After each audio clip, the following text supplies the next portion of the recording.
வணக்கம் அன்பான நேயர்களே, ஞானப்பிரகாசம் டாக்கிற்கு மீண்டும் உங்களை வரவேற்பதில் மகிழ்ச்சி. நான் உங்கள் தொகுப்பாளர் ஞானப்பிரகாசம். நான் உங்கள் தொகுப்பாளர் குழலினி. ரசாயன ஆய்வகம், அதாவது ஒரு கெமிஸ்ட்ரி லேப் அப்படின்னு சொன்னதும் இத கேட்கிற உங்க மனசுல என்ன தோணும்? வெள்ளைக்கோட்டு போட்ட விஞ்ஞானிகள், புகையிற திரவங்கள் இருக்கிற கண்ணாடி பாட்டில்கள், இல்லனா ஒரு pH மீட்டர்? ஆமா, ஒரு பாதுகாப்பான ரொம்ப கட்டுப்பாடான ஒரு சூழல் தான் ஞாபகத்துக்கு வரும். கரெக்ட். எந்த ஒரு மூலக்கூறையும் நம்மால பிரிச்சு பார்க்க முடியும் அப்படிங்கிற அந்த தெளிவு நவீன வேதியியல் மேல நமக்கு ஒரு நம்பிக்கையை கொடுக்குது. ஆனா இந்த ஒட்டுமொத்த நவீன வேதியியல் ஆய்வகத்தையே அப்படியே சுருக்கி பல நூற்றாண்டுகளுக்கு முந்தைய ஒரு பனை ஓலைச்சுவடிக்குள்ள வெறும் சில கவிதை வரிகளுக்குள்ள ஒளிச்சு வச்சிருந்தா எப்படி இருக்கும்? கேட்கவே ரொம்ப ஆச்சரியமா இருக்குல்ல. இன்னைக்கு நாம பார்க்க போறது வெறும் பழங்கால இலக்கியத்தை பத்தி இல்ல, மிகச்சிறந்த வேதியியல் விஞ்ஞானிகளான நம்ம சித்தர்களோட ஒரு ரகசிய பரிசோதனை கொடுத்த பத்தி தான். கண்டிப்பா. இந்த ஆழமான அலசலுக்கு நாம எடுத்துக்க போறது போகர் அருளிய போகர் 7000 நூலிலிருந்து கடுங்கார செய்நீர் தயாரிக்கிற முறையை விளக்குற 36 மற்றும் 37வது பாடல்களை தான். அதாவது இத மேலோட்டமா வாசிக்கும்போது ஏதோ எதுகை மோனையோட எழுதப்பட்ட சாதாரண கவிதை போலதான் தோணும். ஆனா பரிபாஷை அப்படின்னு சொல்ற அந்த ரகசிய குறியீட்டு மொழியை நாம உடைக்கும் போதுதான் ஒவ்வொரு வார்த்தைக்கு பின்னாடியும் ஒழிஞ்சிருக்க அதிநவீன வேதியியல் நமக்கு புரிய வரும். அது வெறும் மூலிகைகளோட கலவை மட்டும் இல்ல, மூலக்கூறுகளை கட்டமைக்கிற ஒரு நுண்ணிய அறிவியல்னு சொல்லலாம். இத ஒரு ரகசிய சங்கேத மொழியை உடைக்கிற மாதிரி வார்த்தைக்கு வார்த்தை நாம இன்னைக்கு தோண்டி எடுக்க போறோம். ஆமா, 36வது பாடலோட முதல் 2 வரிகளை எடுத்துக்கலாம். போகர் அதை எப்படி ஆரம்பிக்கிறார்னா, தானென்ற கல்லுப்பு சுண்ணத்தோடு சாங்கமாம் துரிசி என்ற சுண்ணமாகும், கோணென்ற சத்தி என்ற சாரச் சுண்ணம். ஒரு நிமிஷம், இங்கே 3 வகையான பொருட்களை அவர் குறிப்பிடுறார் இல்லையா? கல்லுப்பு, துரிசு, அப்புறம் சாரம். சரியா சொன்னீங்க. இந்த வார்த்தைகளை நாம கொஞ்சம் பிரிச்சு பார்க்கலாம். கல்லுப்பு அப்படிங்கிறது நம்ம அன்றாட வாழ்வுல பயன்படுத்துற பாறை உப்பு, அதாவது ராக் சால்ட். அப்புறம் துரிசு அப்படிங்கிறது காப்பர் சல்ஃபேட்னு சொல்லப்படுற மயில் துத்தம். சாரம் அப்படிங்கிறது நவச்சாரம், அதாவது அமோனியம் குளோரைடு. இதெல்லாம் நமக்கு தெரிஞ்ச சாதாரண வேதியியல் பொருட்கள் தான். ஆனா இங்கதான் நீங்க ஒண்ணு கவனிக்கணும். இந்த ஒவ்வொரு பொருளோட பேருக்கு பின்னாலையும் சுண்ணம் அப்படிங்கிற வார்த்தையை போகர் ரொம்ப அழுத்தி சொல்றாரு. கல்லுப்பு சுண்ணம், துரிசி என்ற சுண்ணம், சாரச் சுண்ணம் அப்படின்னு. ஓ, அறிவியல் படி சுண்ணம் அப்படின்னா கால்சினேஷன், அதாவது ரொம்ப அதிக வெப்பத்துல எரிக்கப்பட்ட நிலை. ஆனா உப்ப அப்படியே பயன்படுத்தாம ஏன் அதை நெருப்புல போட்டு எரிக்கணும்? அங்கதான் வேதியியலோட அடிப்படையே மாறுது. ஒரு உப்ப உதாரணமா காப்பர் சல்ஃபேட்டை நீங்க அப்படியே பயன்படுத்தினா அதோட மூலக்கூறு அமைப்பு வேற. ஆனா அத பல 100 டிகிரி வெப்பத்துல எரிச்சு சுண்ணமா, அதாவது நீராக்கப்பட்ட சாம்பலா மாத்தும்போது என்ன நடக்குது தெரியுமா? அதோட ஈரப்பதம் எல்லாம் வெளியே போயிடுமா? கண்டிப்பா. அந்த ஈரப்பதம் முற்றிலுமா வெளியேறி ஆக்சிஜனேற்றம் நிகழுது. அதோட எலக்ட்ரான் கட்டமைப்பு உடைக்கப்பட்டு அது மத்த பொருட்களோட மிக எளிதா வேதிவினை புரியக்கூடிய ஒரு நிலைக்கு, அதாவது ஹைலி ரியாக்டிவ் ஸ்டேட்டுக்கு மாறுது. வாவ்! அப்போ அமோனியம் குளோரைட சுண்ணமாக்குறது அப்படிங்கிறது அதிலிருந்து அதீத காரத்தன்மையை உருவாக்குறதுக்கான ஒரு வழிமுறைன்னு சொல்லலாம். 100க்கு 100 உண்மை. இத கேட்கறவங்களுக்கு ஈஸியா புரியணும்னா, ஒரு இரும்பு கதவை உடைக்கணும்னா அதை அப்படியே தள்ளுறதை விட உருக்கி திரவமாக்கினா அதோட வடிவத்தை சுலபமா மாத்தலாம் இல்லையா? அததான் போகர் இங்க செய்யறாரு. மிக சரியான ஒக்கீடு. கடினமான மூலக்கூறு கட்டமைப்ப வெப்பத்தால உடைச்சு ஒரு வேதியியல் போர்க்களத்தை தயார் செய்யறாரு. சரி, இப்போ அடித்தளம் தயாராயிடுச்சு. அடுத்த வரிகள்ல என்ன வருதுன்னு பார்க்கலாம். சொல்லுங்க. குணமாக வைந்தையுந்தா நிரண்டு போட்டு அப்படின்னு சொல்றாரு.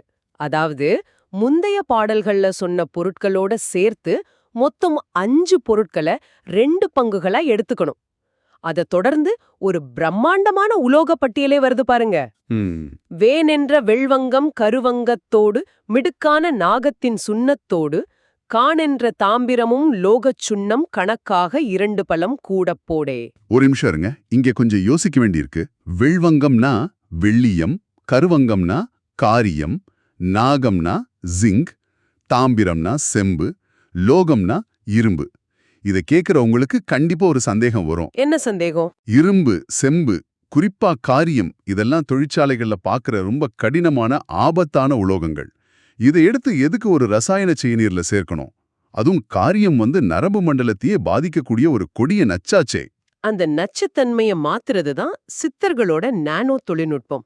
அந்த வரிய மறுபடியும் கவனிங்க. தாம்பரமும் லோகச் சுண்ணம்.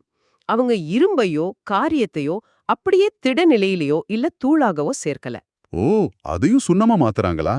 ஆமா, அந்த உலோகங்கள திரும்ப திரும்ப மூலிகை சாறுகள்ல ஊற வச்சு பல 100 வரட்டிகளை அடுக்கி புடம் போட்டு சுண்ணமா மாத்துறாங்க. அதாவது அந்த அதீத வெப்பமூட்டும் செயல்முறை உலோகங்களோட ஆக்சிஜன் பிணைப்புகளை அறுத்து அத மிக நுண்ணிய நானோ துகள்களா உடைக்குது. துல்லியமான விளக்கம்.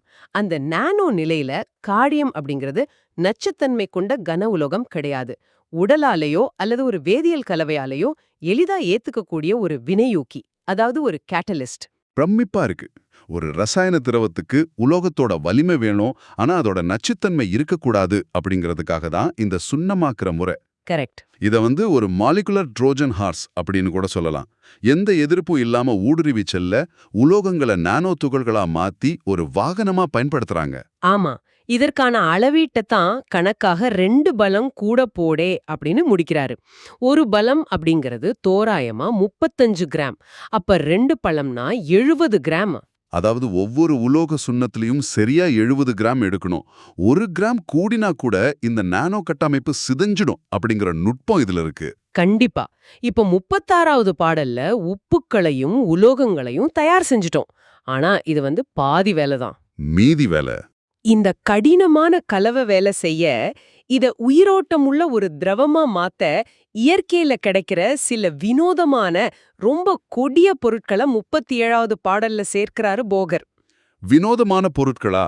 ஆமா, அந்த பாடல் எப்படி தொடங்குதுன்னா, கூடவே சூதமோ டுரமு நாபி குருவண்டு 102 வீரம் பூரம்.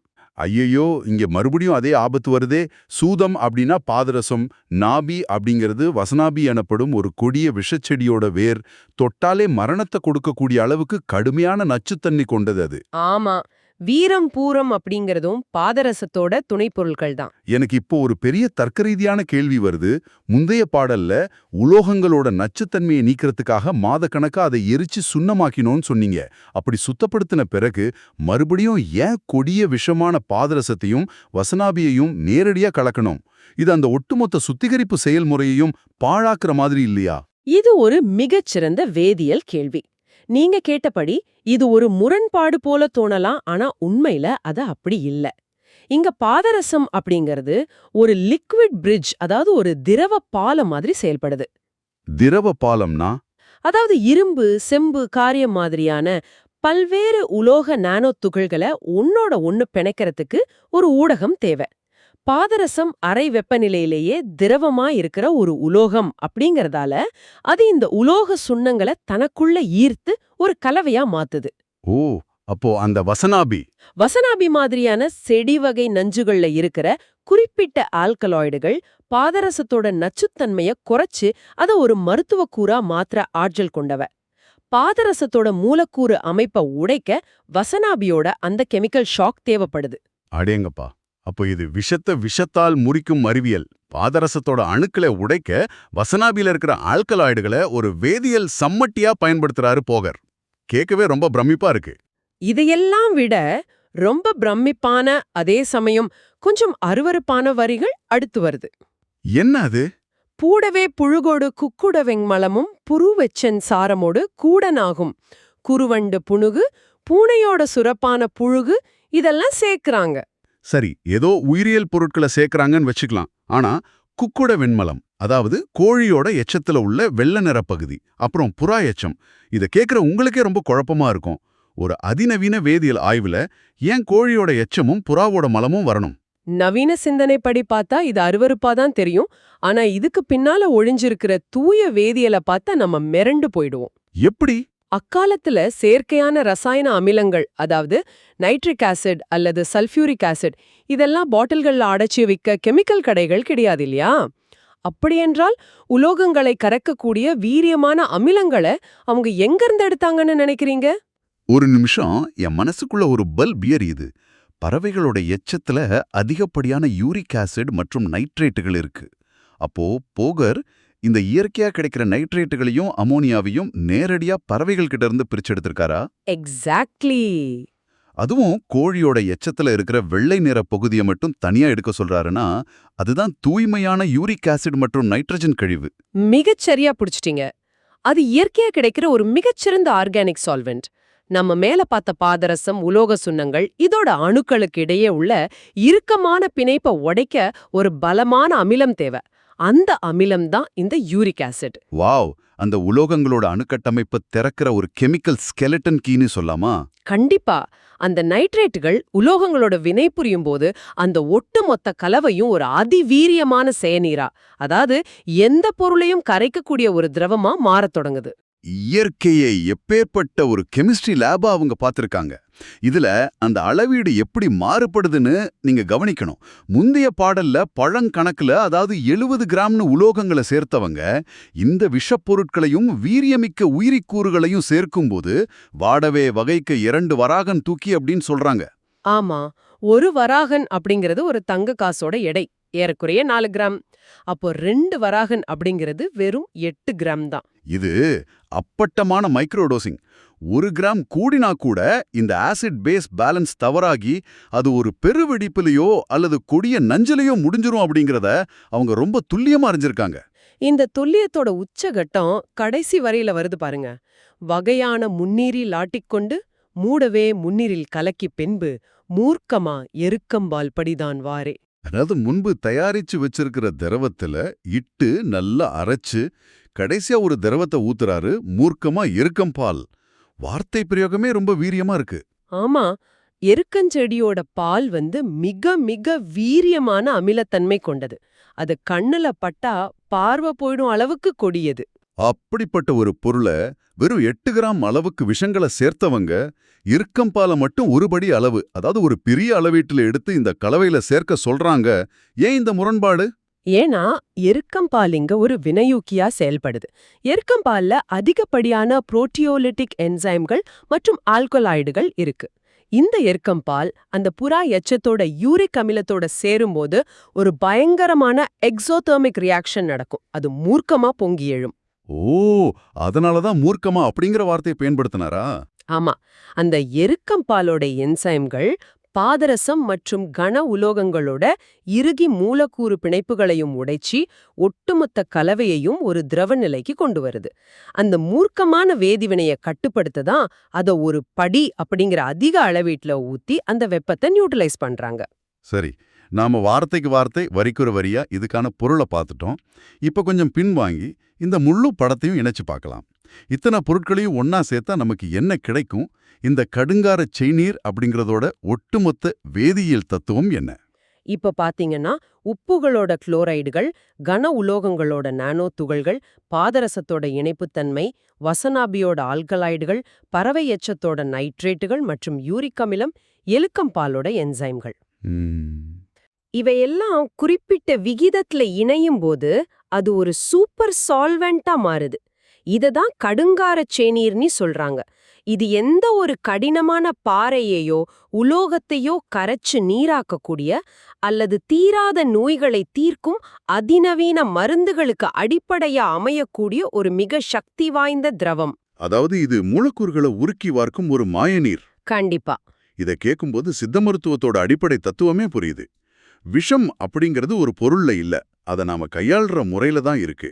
பாதரசமும் காரியமும் மனுஷனை கொல்ற விஷங்கள்லாம். ஆனா அத உப்புகளோட சேர்த்து எரிச்சு பறவைகளோட யூரிக் ஆசிட்ல ஊற வச்சு எருக்கம்பாலோட என்சைம்களால உடைக்கும் போது அது உயிர்காக்கும் நானோ மருந்தா உருமாறுது. அதை எப்படி விஷமில்லாம மாத்துறது அப்படிங்கிறது தான் போகர் மாதிரியான சித்தர்களோட உண்மையான நிபுணத்துவம். பழங்கால அறிவு அப்படிங்கிறது ஏதோ மூட நம்பிக்கை கிடையாது. அது பல்லாயிரம் வருட பரிசோதனைகளோட அடிப்படையில உருவாக்கப்பட்ட ஒரு தூய அறிவியல் அப்படிங்கிறத இந்த செய்நீர் தயாரிப்பு நமக்கு ரொம்ப ஆணித்தரமா உணர்த்துது. இதத்தான் நாம பயோ மிமிக்ரி அப்படின்னு சொல்றோம். நவீன அறிவியல் பல கோடி ரூபாய் செலவுல பெரும் ஆய்வுகள்ல செய்யற அதே நானோ பயோ கெமிஸ்ட்ரிய எந்தவித நவீன உபகரணங்களும் மைக்ரோஸ்கோப்புகளும் இல்லாம இயற்கையோட விதிகளை மட்டுமே ஆழமா புரிஞ்சுக்கிட்டு சித்தர்கள் சாதிச்சிருக்காங்க. அத நினைக்கும் போதுதான் என் மனசுல ஒரு ஆழமான கேள்வி வருது. இதை கேட்குற நீங்களும் இதை சற்ற சிந்திச்சு பாருங்க. 18ஆம் நூற்றாண்டுக்கும் முந்தைய காலகட்டத்துல எழுதப்பட்ட வெறும் 2 கவிதை வரிகளுக்குள்ள ஒரு மிகப்பெரிய பண்டைய வேதியியல் ஆய்வகமே இயங்கிட்டு இருக்குன்னா, தமிழ்நாட்டுல இன்னும் கவனிப்பாரற்று கிடக்கிற பல்லாயிரக்கணக்கான ஓலைச்சுவடிகள்ல வெறும் எதுகை மூனை கவிதைகளா பதிவு செய்யப்பட்டு இன்னும் யாராலும் உடைக்கப்படாம உறங்கிட்டு இருக்கிற இது போன்ற எத்தனை அறிவியல் பொக்கிஷங்கள் நம்மிடையே இன்னும் ஒளிஞ்சுகிட்டு இருக்கோம். அது ரொம்ப நியாயமான கேள்வி. அந்த கவிதைகளை நாம வெறும் தத்துவங்களா மட்டும் கடந்து போறோமா, அல்லது அதுக்குள்ள இருக்கிற அறிவியலை தோண்டி எடுக்க போறோமா? அந்த திறவுகோல் நம்ம கைகள்ல தான் இருக்கு. மீண்டும் அடுத்து ஒரு சுவாரஸ்யமான தேடலில் சந்திப்போம்.